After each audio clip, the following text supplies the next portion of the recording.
So now I'm going to discuss with you the graphical representation of this equation number 5, which is y is equal to the y is the function of k. So equation number 5 shows that growth or output per unit of labor is a function of capital labor ratio.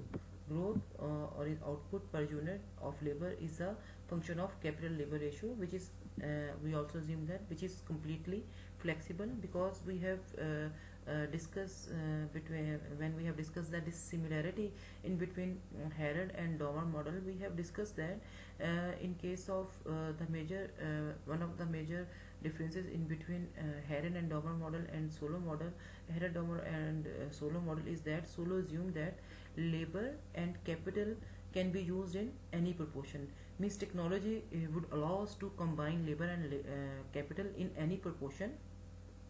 In other words, the elasticity of substitution between labor and capital is equal to 1.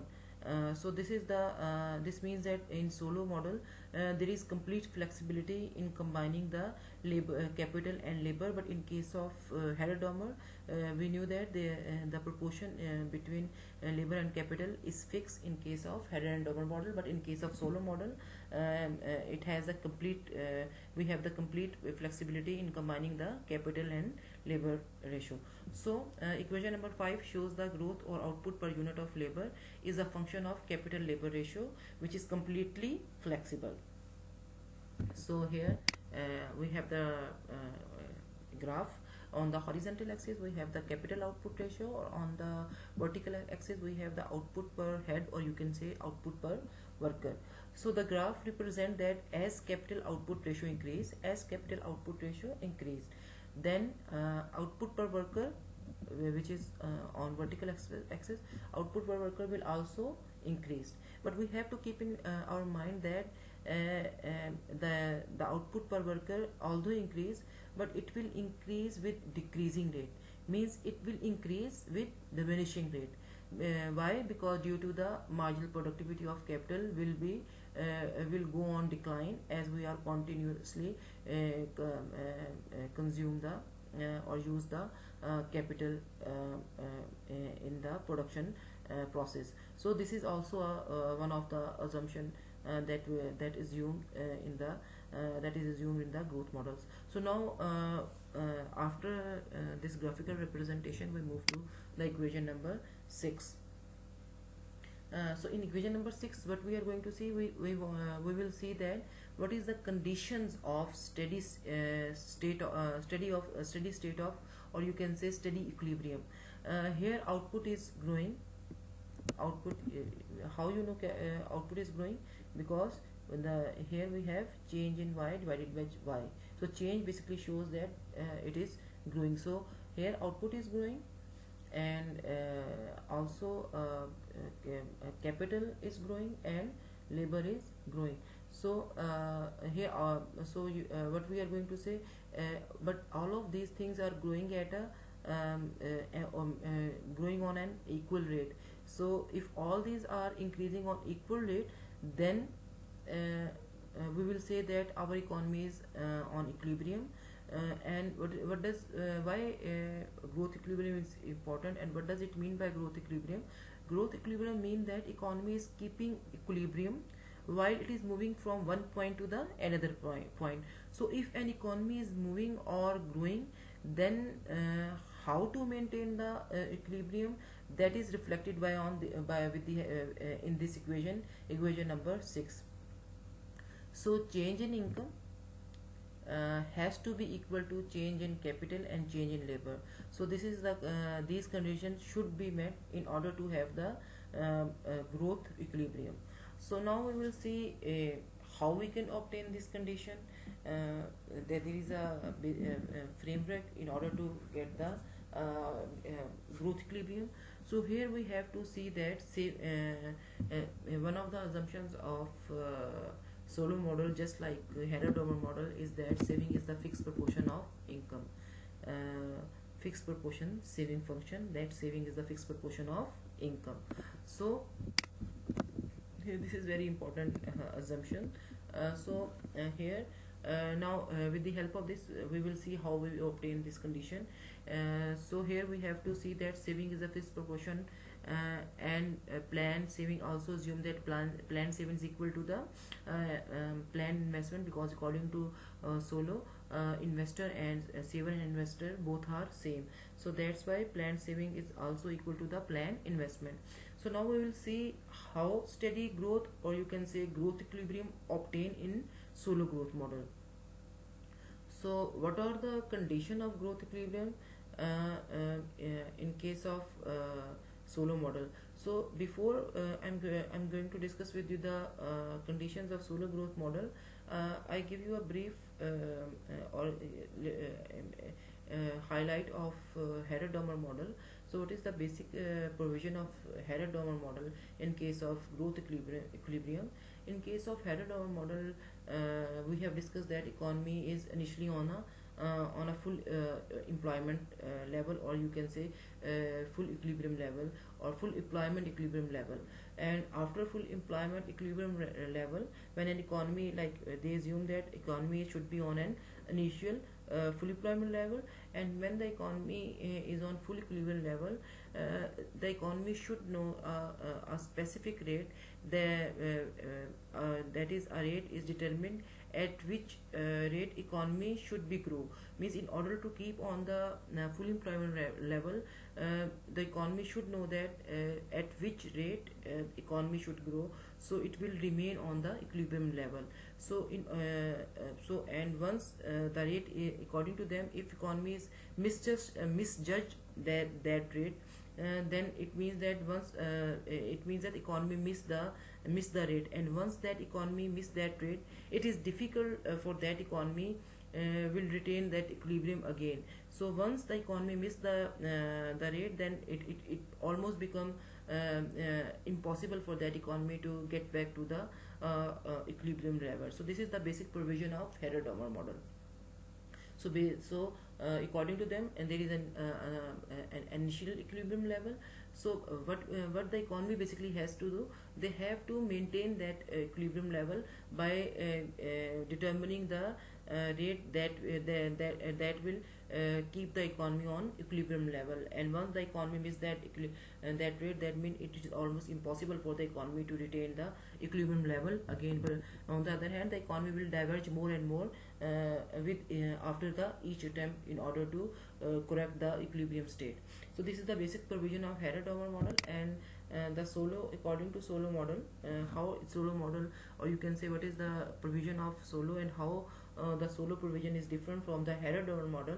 So according to Solow, from wherever you start, okay, so wherever you start, either economy is on equilibrium or not, so wherever you start, there is no condition of initial equilibrium or a initial full employment level. So according to Solow, from wherever you start, it might not be full employment equilibrium situation, but the forces of economy will shift the economy towards full employment equilibrium. So this is the provision of Solow model. So the forces of economy are the major determinant factors that will keep the economy, if the economy is not on the equilibrium level, they will keep the economy or the economy get back to the equilibrium level. But according to Harrod-Domar model, once we have missed that the rate that the economy has to know, at which rate economy has to grow, once that rate is missed, then it is impossible for the economy to get back the or retain the equilibrium again.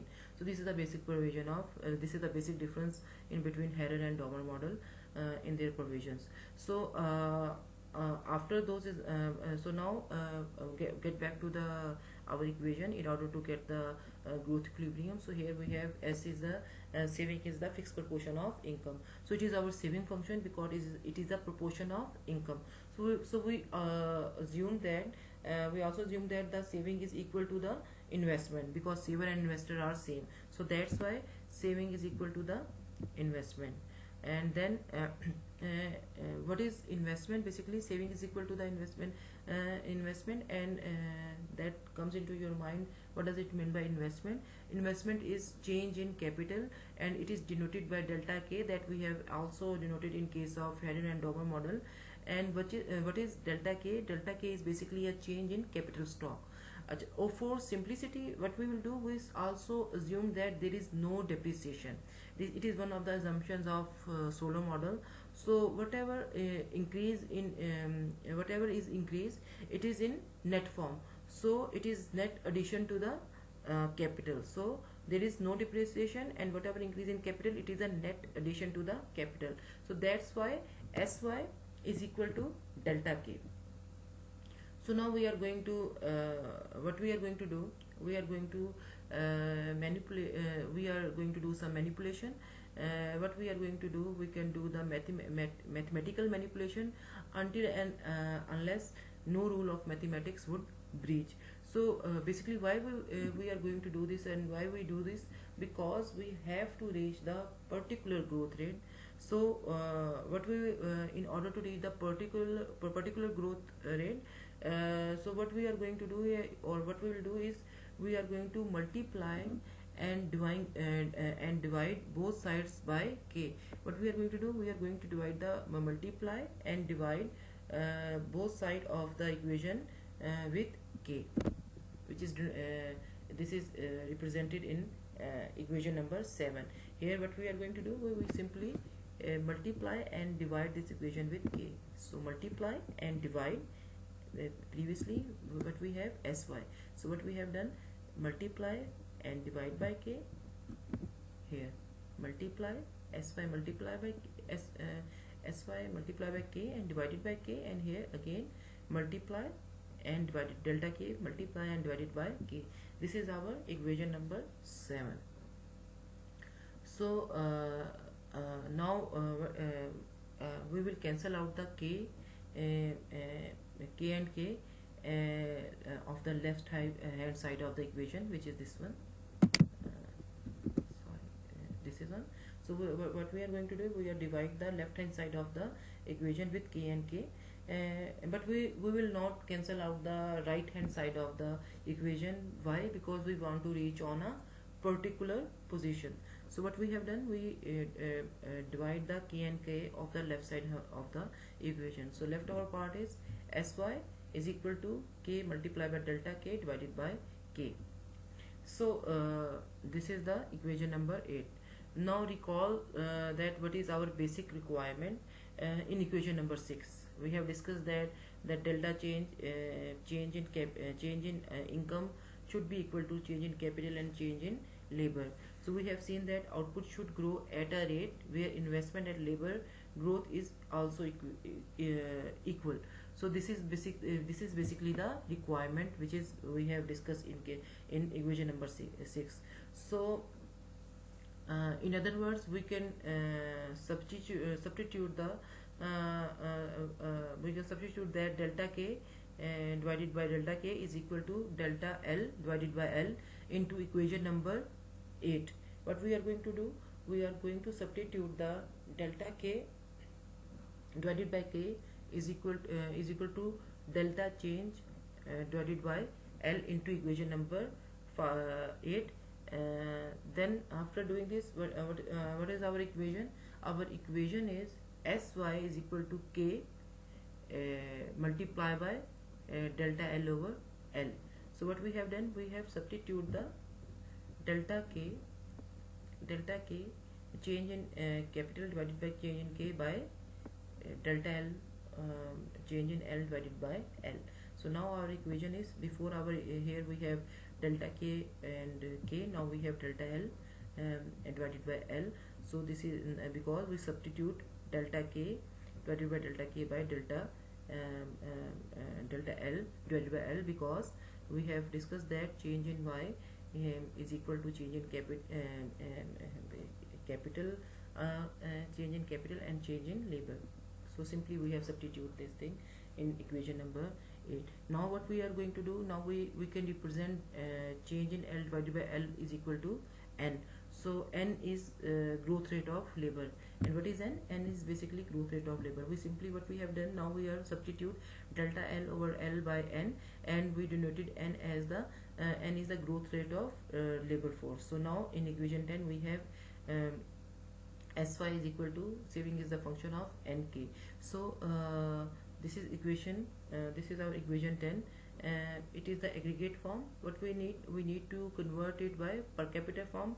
So we will divide the both side of equation by L. So what we are going to have after dividing the both side of equation 10 by L, so we have SYL is equal to N multiplied by K over L. So so for simplicity, basically here we have done our analysis, but for the simplicity point of view, what we have done, we make it more simple.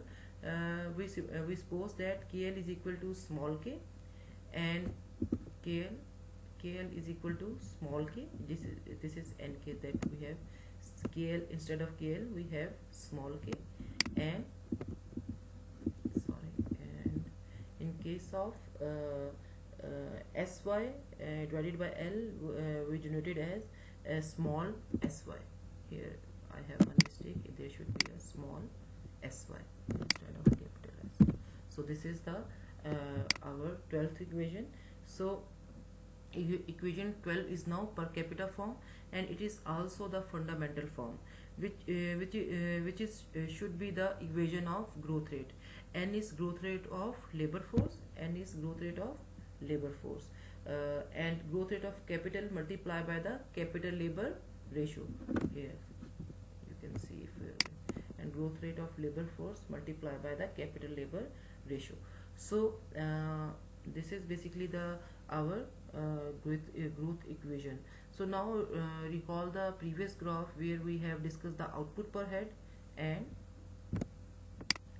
this is the previous graph where we have discussed the output per head, or you can say output per capita, on which rate we will grow. In it we have discussed that when capital labor ratio increase, the output per head will also increase. So in the last in the last graph on the horizon, here we have the, after solving this equation, the new graph that we have is this one here. In this graph we have, in the last graph, on horizontal axis we have KL, capital labor ratio, and on the vertical axis we have YL, which is output per capita income, or YL is the per capita income. Our growth equation is SY is equal to FK. Income or our growth rate is diagonal line here, which is SYK. Here you can see, as I have discussed, that SY is equal to NK. Here SY is equal to NK. It is a diagonal line. It has started from the origin. That means it has no intercept. Okay, it has no intercept. So this is why it start from the origin. Okay, recall the Harrod-Domar model, which is said that the economy will start from an initial condition. An initial condition. What is the initial condition? Initial condition is full employment output. Then we see, in order to maintain the rate, how much rate of investment or capital is required. But in case of Solow model, requirement are a bit different. Where here suppose that K naught, in this graph on the horizontal axis, K naught, this is our capital labor ratio, Y naught is our is income, and SY naught is saving. Now we can see that investment is more than our requirement. Here you can say SY is saving. So we can say that here SY or NK is our basically what we have done there. Then SY is equal to NK is our growth rate, and it is diagonal. So in that case, our saving function is S is equal to SY. It is the proportion of income which is saved. It is a proportion of income which is saved. So here we have suppose that K naught is our capital labor ratio, Y naught is income, and SY naught is saving. So now what we are going to do, we can see that investment is more than our requirement. Here you can see investment is more than our requirement. So due to this reason, you can see the difference over here. Investment, here S is equal to SY. Here investment is more than our requirement. Okay, over here you can say why not. Investment is more than our requirement. So why how you are going to analyze this, that why investment is more than requirement? Because S is equal to SY, saving is a function of income, is below the SY is equal to NK, which is our equation number 12, which is our growth equation, or you can say this is the growth rate that we have to get. So here because S is equal to SY is below the SY and K, that's why we can say that our investment is you can say is investment is more than our requirement. So that because S is equal to SY is below the SY is equal to NK, then in that condition what is going to happen, then economy grow further. Ultimately we reach to the point K, economy will grow further over here, and ultimately we reach to the point K1. At point K1 investment because investment is more than saving, so economy will continue to grow to move until or unless SY is equal to SY is equal to NK. So here at that point where we are supposing that the economy is on K1, here SY is equal to SY and the growth rate and S equal to SY is equal are same, so that over here saving is equal to investment. So this is our equilibrium state. So here investment is more than saving, over here investment is equal to saving. So here that's why we are on the equilibrium state. Now we are going to assume one more situation where economy is on disequilibrium for some reason. The economy is on at K2. Here saving rate is less than required investment. You can say saving rate SY, here you can see that it is below the required investment. SY is equal to S is below the required investment, because SY S is equal to SY is less than SY is equal to NK.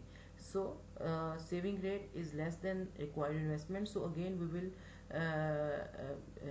reach to the in the according to the Solow model we can go back to the equilibrium level in this way. Economy will again attain the equilibrium level because market forces will work, and this is basically the beauty of Solow model, that from wherever you start it will end in the end it will reach to the steady state level. So here the disequilibrium previously here investment is more than saving, and here saving is less than investment. So again economy, the market forces will work, and economy again get back the equilibrium position. But according to Harrod-Dover model, once economy miss that equilibrium state, it is difficult for the economy to get back or attain the equilibrium level. On the other hand, they also said that economy will further divert from the full equilibrium level or fully steady state rate. So according to Solow model, and it is basically the beauty of the Solow model, that from wherever we start, in the end we will reach the steady state level. So this is the basic provision of Solow model. Now in the next part I'm going to discuss the limitation or basic implication of Solow model, and then strength and weaknesses of the Solow growth model.